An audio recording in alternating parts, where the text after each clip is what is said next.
A poor girl pleaded, "Please don't take my home," the rich rancher said. "Then you must be my wife." Texas, 1876. The courthouse of a sun-drenched frontier town stood crooked and faded, like the memory of law itself. Inside, the air was dry and heavy. Lori Mayfield stood alone at the center of the room, her back straight, fists clenched tight around a sheaf of damp, crumpled documents. Land records, planting logs, receipts in her father's hand.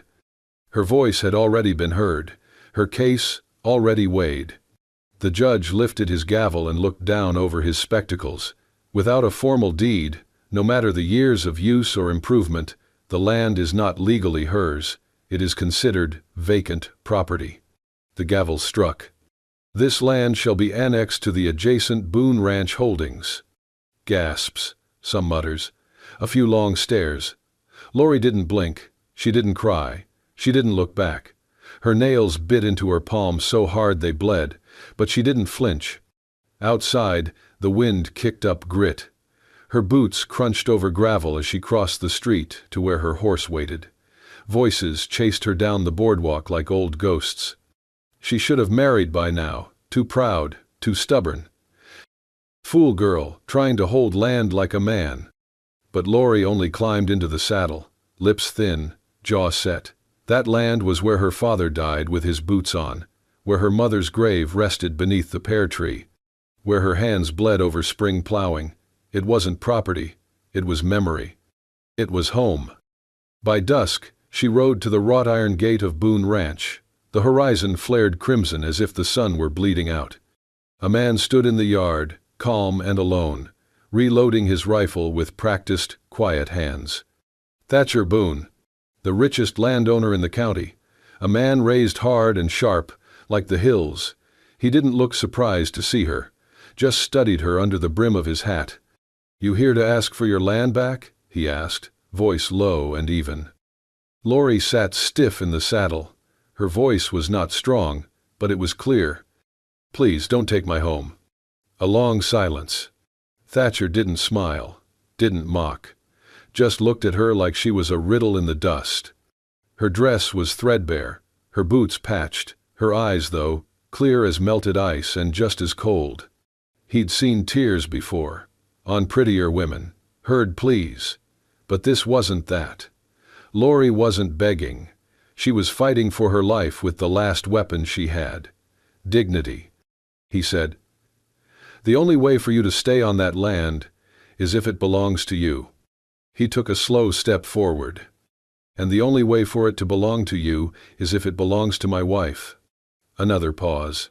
Then, "So, marry me. You stay. That's the deal." Lori blinked. "Marry?"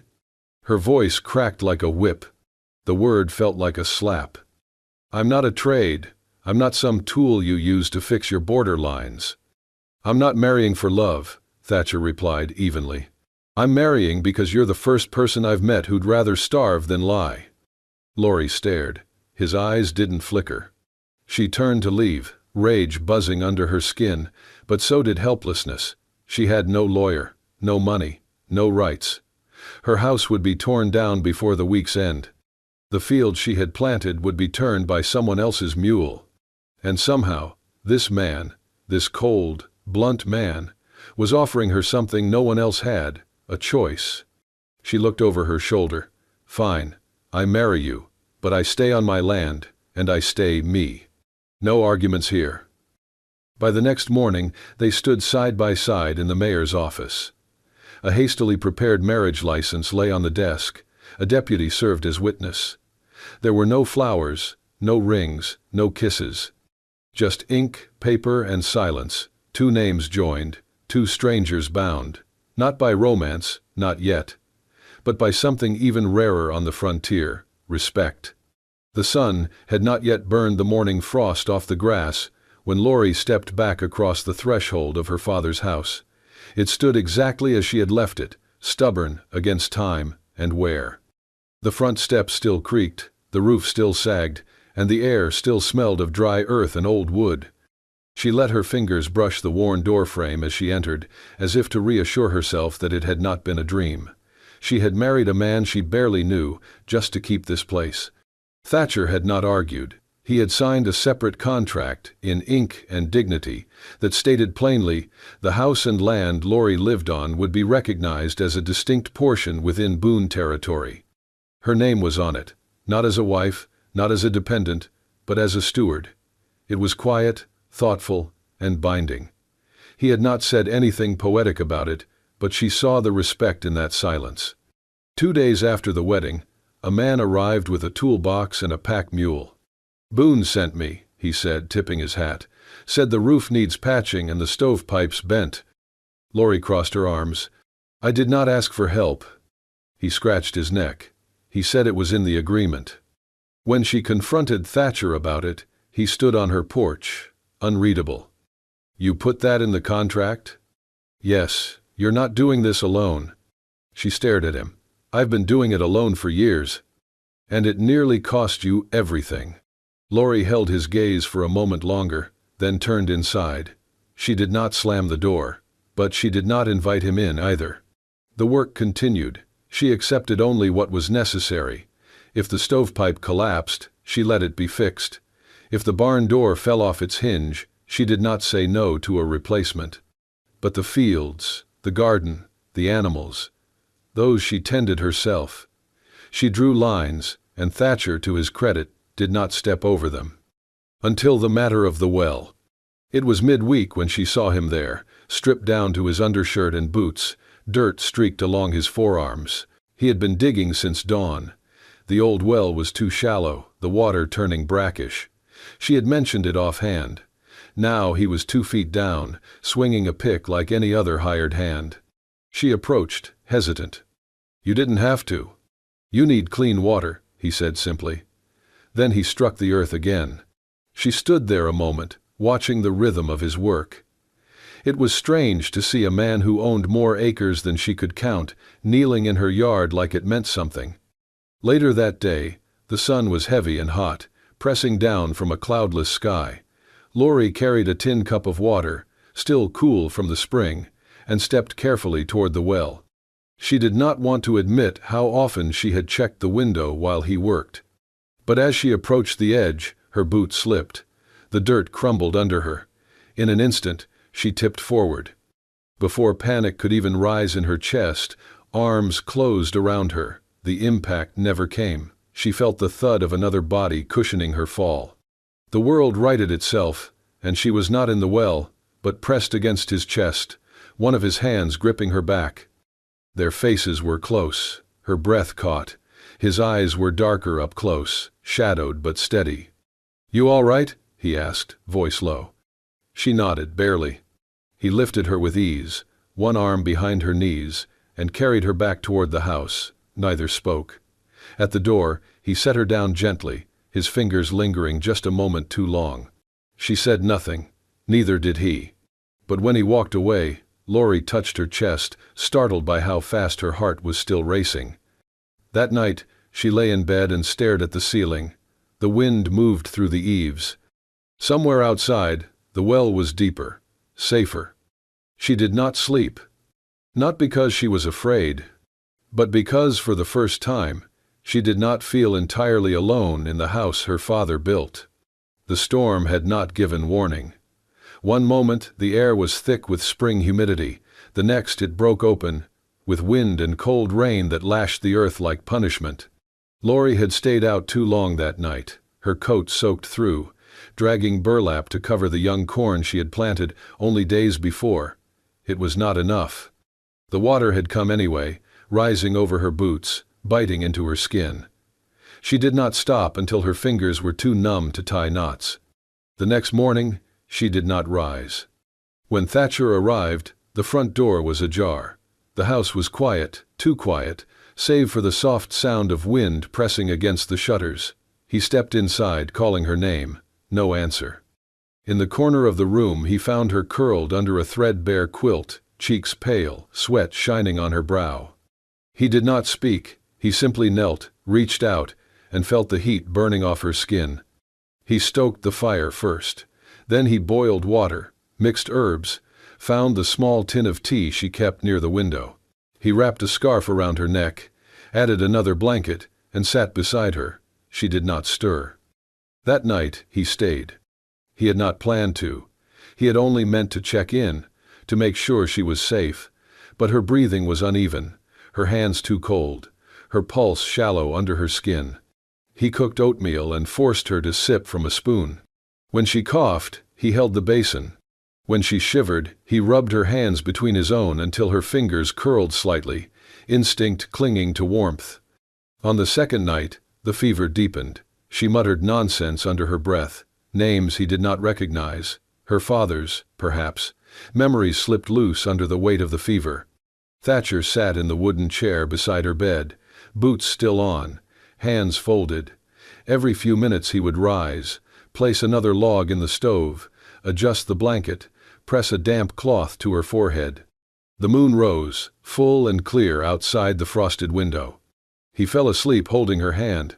Lori stirred, not fully waking, but enough to notice the weight against her palm. Her eyes opened slightly, unfocused, then fixed on the man slouched beside her bed, head bowed. He was asleep, lips parted just slightly, hair a mess over his forehead. His thumb rested along the side of her hand, not squeezing, just there. She whispered, barely audible, "You weren't supposed to care." Thatcher did not open his eyes. "I didn't plan to, but I do." Nothing more was said. The morning light broke cold and clear across the floorboards. Lori woke to the scent of broth and the sound of boots pacing. Her body ached, but the fever had lifted. She pushed the blanket back and sat up slowly. He was by the stove, stirring something in a pot. When he turned, his face lit with quiet relief. "You're awake," he said. "I am." She tried to thank him, but he shook his head. No need, no debt. Later that morning she cooked breakfast for the both of them. Just eggs and toast, but she had not cooked for anyone since her father passed. She set the table without saying a word, and nodded for him to sit. They ate slowly, quietly. A few glances passed between them, unsure and heavy, but not uncomfortable. At one point, he reached for the butter and said her name without thinking. "Lori." She looked up. "Thank you," he added. She did not ask for what, she only smiled slightly and passed him the jam. That morning the house felt different, warmer somehow, more lived in. They no longer called each other Boone and Miss Mayfield. The titles had fallen away, replaced by something unnamed, something quieter, but growing. Neither spoke of the night before. Neither called it anything more than what it was. But neither of them forgot. The golden light of late autumn spread across the Boone estate like warm honey, sliding over the fence posts and catching on the tips of wheat-colored grass. Trees swayed in shades of fire, leaves rustling like whispered secrets. The air carried the crisp warning of winter, sharp against the skin, but softened by the smell of burning wood from distant chimneys. It was the kind of evening that settled into bones, quiet and unforgettable. Preparations had begun early for the annual harvest gathering, a long-standing tradition among the ranchers of the county. Each year, it marked the end of labor and the beginning of long, dark months ahead. There would be food, music, and drink enough to forget the calluses on every hand. Thatcher Boone had not attended in years. Not since his parents died, not since the gatherings had felt more like performance than community. But this time, he planned to go. And he would not go alone. He rode to Lori's cabin just before sunset. The orange sky stretched behind him as he crested the ridge. Lori was outside, stacking firewood along the side of the house, sleeves rolled up, hair tied back. Her movements were precise, rhythmic, like everything she did with her hands. When she noticed him dismounting, her brow furrowed. He wore a clean white shirt under a dark vest, and his boots had been polished to a mirror shine. His hair had clearly been combed with effort, though a single rebellious strand still fell across his brow. In his arm, draped neatly, was a soft gray shawl. Lori raised one eyebrow, suspicious. "No." He didn't flinch. "I'm not a decoration," she said flatly, brushing dirt from her fingers. "I didn't say you were." He stood there quietly, not blocking her path, not insisting, just waiting. His posture was relaxed but intentional, like a man who had come not to argue, but to offer something unspoken. When she didn't move, he said gently, "I'm not asking you to impress anyone. Just stand beside me, for tonight." The words sank in. They carried no pressure, only quiet sincerity. Laurie exhaled slowly, then reached for the shawl without looking at him. The main house glowed with lantern light. From the porch came the steady rhythm of a fiddle and banjo trading notes like old friends. The packed dirt of the yard had become a dance floor, boots pounding in time with laughter and clapping hands. Inside, long tables groaned under the weight of roasted meats, baked pies, and jugs of sweet cider that glowed like amber in the light. When Thatcher entered with Laurie, conversation dipped. Eyes followed them, some curious, some surprised, some calculating. Laurie stood tall in a plain blue dress, and her everyday boots, still dusted with earth. She did not offer a smile. She made no attempt to charm. But her chin was high, and her gaze steady. She did not look away. Thatcher never strayed from her side. He introduced her once. "This is my wife." The room took note. Older ranchers nodded at her with the kind of acknowledgement that came from recognizing grit. But not every glance was kind. Evelyn Carr, wrapped in lace and practiced malice, approached with a smile that curled like a snake. Marriage of convenience never looked so rustic. Laurie's hand tightened at her side. Before she could speak, Thatcher's fingers slid into hers, steadying. "She's my wife," he said evenly, his voice clear and unshakable, "and that's the most convenient truth I've ever lived." The room shifted. Evelyn blinked, her smile cracking at the edges. She retreated. Laurie looked up at him. "You didn't have to say that. I know." They danced once, slow, a little stiff. Neither knew the steps well, but they stayed close, and that was enough. On the ride home, the prairie lay quiet beneath the moonlight. The wind tugged gently at her hair. She said nothing, but her heart beat too fast. This was not part of the agreement. And yet, something in her had leaned in. Something in her had wanted to be defended, wanted to be seen. She stared ahead at the soft flicker of the cabin window in the distance. Hope, she realized, was not always gentle. Sometimes it arrived with fear. Late afternoon sunlight slanted through the front windows of Laurie's cabin, catching dust motes in its path. She was sorting through the pile of old books her father had left behind, trying to decide which could be salvaged for the new shelf she planned to build. The room smelled of cedar, old paper, and faintly of smoke from the morning's fire. She lifted a cracked, leather-bound journal, and a folded sheaf of paper fell out, tucked deep between the pages. She bent to retrieve it. Her hands stilled as her eyes traced the heading at the top of the page. Draft Contract, Marriage Settlement Proposal. The name of the attorney was clear. The date was 2 weeks before the court hearing. She read. Her heart beat louder with every line. Proposed arrangement allows Mr. Boone to retain ownership of disputed land through marital union. Agreement to be dissolved post-harvest without penalty. No obligation of cohabitation.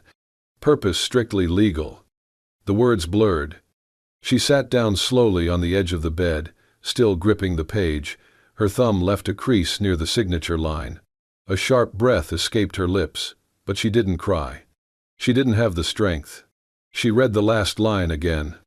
Purpose strictly legal. She folded the page back, then unfolded it again, as if hoping the words might rearrange themselves into something kinder. Even knowing what they were from the beginning, even walking into this marriage with her eyes wide open, she had let herself believe. Believe in a man who worked beside her, stood beside her, held her when she fell, sat at her table, who looked at her as though she was more than a solution. She stood up, took the paper, and walked out into the yard. Thatcher arrived at dusk. She was waiting for him on the porch, arms crossed, no fire in her voice, just cold clarity. This is what it was all along? He paused. What are you talking about? She threw the folded draft at his boots. He bent down, picked it up, unfolded it. Recognition flickered across his face. then silence. "So, I'm just your legal loophole?" Her voice cracked only once. He looked up at her. "That's what it started as." "That's not an answer." He stepped forward. "It started as that. But it didn't stay that way." She shook her head. "You should have told me." "You wouldn't have said yes." "No," she agreed, "but at least I wouldn't have started to hope." He looked away. "I thought, when you stayed during my sickness, when you took my hand at the dance, I thought maybe it meant something." "It did," he said quietly. "Then why not tell me the truth?" "I didn't want to lose what we were building." Lori stepped back. Her voice was flat. "You already have." She turned and walked into the house. Thatcher followed to the door, but didn't cross the threshold. "I didn't plan to care," he said, "but I do. And not because you're my wife on paper, because you're the strongest damn person I've ever known, because I look forward to hearing your voice in the morning, because I forgot what it felt like to build something real." She didn't answer. He stepped back. "I'll leave you be." When the sound of his boots faded into silence, Lori stood alone in the doorway.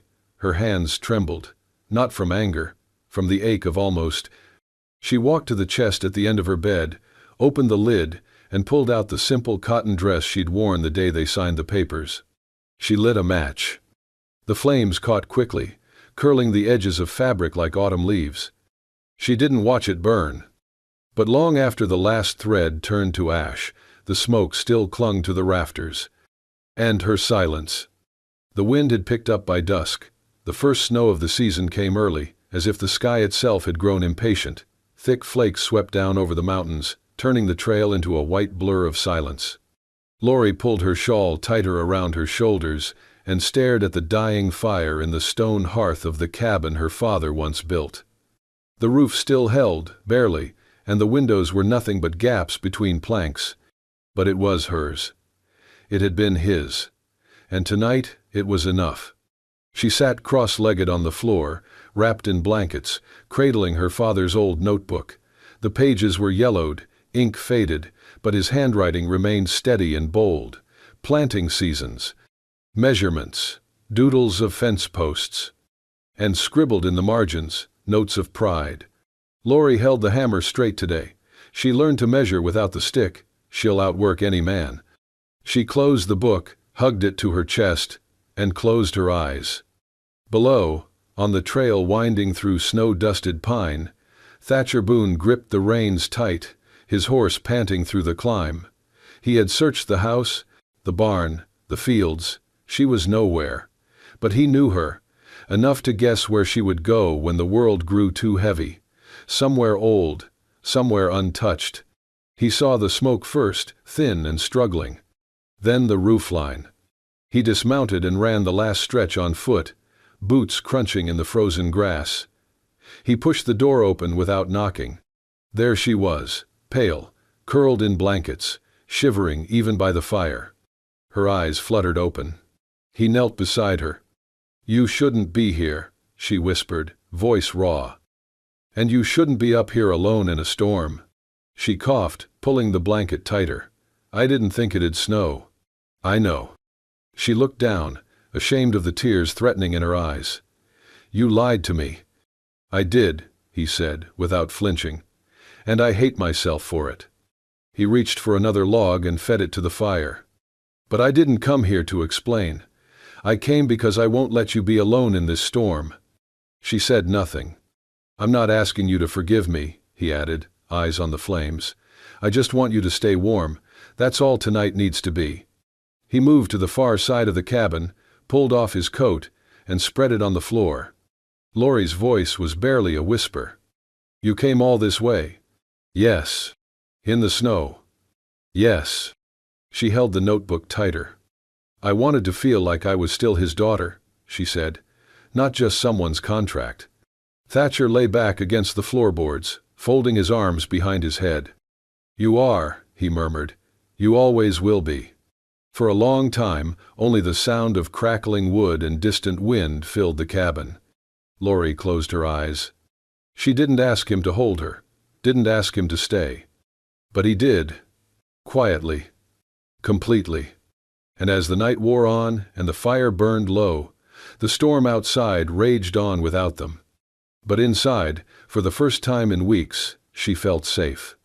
The morning after the storm was impossibly still. Snow blanketed the world outside the cabin, soft and glowing beneath the golden light of a sun just beginning to rise. Lori opened her eyes slowly. The first thing she saw was his coat wrapped around her. The second was Thatcher, sleeping beside her on the wooden floor, one arm draped protectively across her body. His breathing was steady, his brow relaxed in a way she had never seen before. She stared at him for a long time, letting the quiet soak into her bones. "I don't want the land anymore," she whispered. Thatcher's eyes opened, calm and unreadable. "I want what grows on it," she said, voice steady now. "With you." They returned to the valley before noon. The snow had begun to melt in places, leaving the earth wet and dark, full of promise. Lori said little, but that evening she took a single box from her father's house and carried it to the Boone Ranch. The next day, another, a quilt, a jar of preserves, her father's tools. By the end of the week, her garden spade leaned next to his saddle. Her shawl hung beside his coat. Her breath joined his in the mornings by the same hearth. No one said the word move, but every creak in the floor, every shared meal, every cup passed from one hand to the other said it for them. One evening, when the fire had burned down low and the house was quiet, Thatcher stood from his chair and walked to a shelf above the mantel.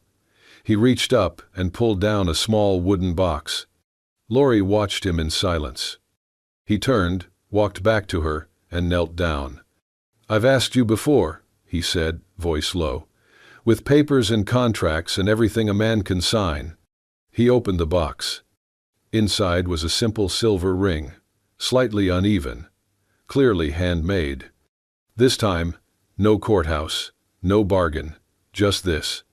He took her hand. "Will you be my wife?" he said, meeting her eyes, "not in name, not in contract, but in every sunrise after this one." Lori's breath caught. She looked down at the ring, then at the man who had built fences with his own hands, slept on floors beside her, and searched through snow to find her. She nodded. "Yes, in every sunrise." He slipped the ring on her finger. It fit, not perfectly, but just right. She leaned forward, pressed her forehead to his, and closed her eyes. There was no need for more words. The fire popped gently behind them, the wind outside had calmed. And inside that warm, quiet room, two people who had once signed a contract now held something far rarer. They had chosen each other. Again. This time, without conditions. The sun sat low over the golden fields, casting long shadows across the rows of ripe corn and wheat. The air smelled of earth and hay, crisp with the promise of autumn. Lori Boone stood in the center of the harvest, sleeves rolled to her elbows, voice carrying over the bustle of workers. She moved with purpose, calling instructions, guiding wagons, inspecting the crop, like a woman who had always belonged to this land. She did not pause to fix her hair when the wind caught it. She did not lower her eyes when the men looked to her for direction. Her boots were caked in soil, her palms were rough. But her face glowed, lit from within. From the edge of the field, Thatcher watched her. In his arms, a small boy bounced with delight, giggling as a horse trotted past. The boy had Thatcher's eyes and Lori's steady mouth, but the name he carried was that of a man he would never meet. "Say hi to your mama, Elias," Thatcher murmured, kissing the child's cheek. The workers called out, Mrs. Boone across the rows, asking questions, making jokes, sharing updates. And for the first time since the name had been given to her, Lori did not correct them. She did not flinch, she smiled. That evening, the entire ranch gathered in the barn lit with lanterns and lined with hay bales. Tables were laid out with stew and cornbread, fresh pies and cider. Music floated through the night as Thatcher strummed a weathered guitar, laughter rising with the rhythm of the chords. Lori stood near the back and read a poem. It was one her mother had taught her. Her voice carried strong and clear, and when she finished, the silence was soft and respectful before the barn erupted in applause. Later, When the noise faded and the stars came out, the couple sat side by side on the edge of the porch roof, legs swinging lazily over the side. The land stretched before them like a painting. Rows upon rows of grain shimmered under the full moon, still and endless. Laurie leaned into Thatcher's shoulder and took a long breath. "I asked you to let me keep my home," she said. He turned toward her. "But you gave me one instead." He said nothing, just pulled her closer. She laid her hand over his, and in the quiet, Elias stirred in his cradle inside the house, letting out a small, contented sigh. The night held them all. And the voice of the story came, like a breeze over wheat. In a land claimed by paper and fences, theirs was claimed by choice, and this time, no one was leaving. If you made it this far, it means you stayed, just like Laurie and Thatcher. Through the storms, the silence, the stubbornness, and the softening. You saw how a contract became a promise, how two strangers became a home, and how love grew not in a field of roses, but in soil rough and real. This isn't just a story about land, it's about the ground we stand on when everything else gives way, the quiet dignity of choosing someone, not because you must, but because your heart says stay. It's about that look across a field at sunset, that touch without words, that vow made not before a crowd but beside a stove or under a leaking roof. And if stories like this, stories of dusty roads, broken hearts made whole, and love built with calloused hands, speak to you, don't ride off just yet. Tap that hype button like it's a cowboy's hat flying in the wind. Subscribe to Wild West Love Stories so you never miss another tale of fire, frost, and feeling. There's always another story waiting at sundown, and we'd sure love to have you around the campfire for the next one.